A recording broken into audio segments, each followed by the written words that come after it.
തിരുവനന്തപുരം നെടുമങ്ങാട് ജില്ലാ ആശുപത്രിയിലെ പ്രസവ ചികിത്സാ പിഴവ് ആരോപണത്തിൽ അന്വേഷണ സംഘത്തിന് വീണ്ടും പരാതിയുമായി യുവതി.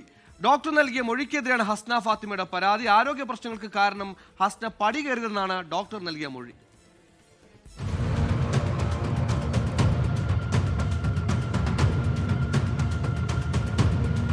പ്രസവത്തിന് ശേഷം യാത്ര ചെയ്തതും പടികൾ കയറിയതുമാണ് ഹസ്നയ്ക്ക് ആരോഗ്യ പ്രശ്നം ഉണ്ടാകാൻ കാരണമെന്നായിരുന്നു ഡോക്ടറുടെ മൊഴി. ഇതിനെതിരെയാണ് ഹസ്ന ഫാത്തിമയുടെ പരാതി. പ്രസവത്തിന് ശേഷം വീട്ടിലേക്ക് പോകുക മാത്രമേ താൻ ചെയ്തിട്ടുള്ളൂ എന്ന് ഹസ്ന. യാത്ര പ്രസവിച്ച് ഡിസ്ചാർജ് ആയപ്പോൾ ഞാൻ വീട്ടിൽ പോയി. ഇവിടുന്ന് 20 കിലോമീറ്റർ ഞാൻ യാത്ര ചെയ്തു. ഈ യാത്ര ഞാൻ ചെയ്തു, അതിൽ കൂടുതൽ യാത്ര ഞാൻ ചെയ്തിട്ടില്ല. പക്ഷെ ഡോക്ടർ എന്താർത്ഥത്തിലാണ് ഇങ്ങനെ യാത്ര ചെയ്തെന്നും സ്റ്റെപ്പ് കയറിയെന്നും പറഞ്ഞതായിട്ടുള്ള കാര്യം എനിക്ക് അറിയത്തില്ല. ഹസ്ന മുഖ്യമന്ത്രിക്ക് നൽകിയ പരാതിയെ തുടർന്നാണ് ആരോഗ്യവകുപ്പ് അന്വേഷണം ആരംഭിച്ചത്. ആദ്യഘട്ടത്തിൽ ഹസ്നയുടെ മൊഴി DMOയുടെ നേതൃത്വത്തിൽ നെടുമങ്ങാട് ആശുപത്രിയിൽ വെച്ച് അന്വേഷണ സംഘം രേഖപ്പെടുത്തിയിരുന്നു. പിന്നാലെ ആരോപണ വിധിയായ ഡോക്ടറുടെ മൊഴിയും രേഖപ്പെടുത്തി. ഇക്കഴിഞ്ഞ ശനിയാഴ്ച ആരോഗ്യവകുപ്പ് അഡീഷണൽ ഡയറക്ടർ ഡോക്ടർ മീനാക്ഷിയുടെ നേതൃത്വത്തിലുള്ള 7-അംഗ സംഘം വീണ്ടും ഹസ്ന ഫാത്തിമയെ ആശുപത്രിയിലേക്ക് വിളിച്ചു വരുത്തി വിവരങ്ങൾ ശേഖരിച്ചു. 24 തിരുവനന്തപുരം.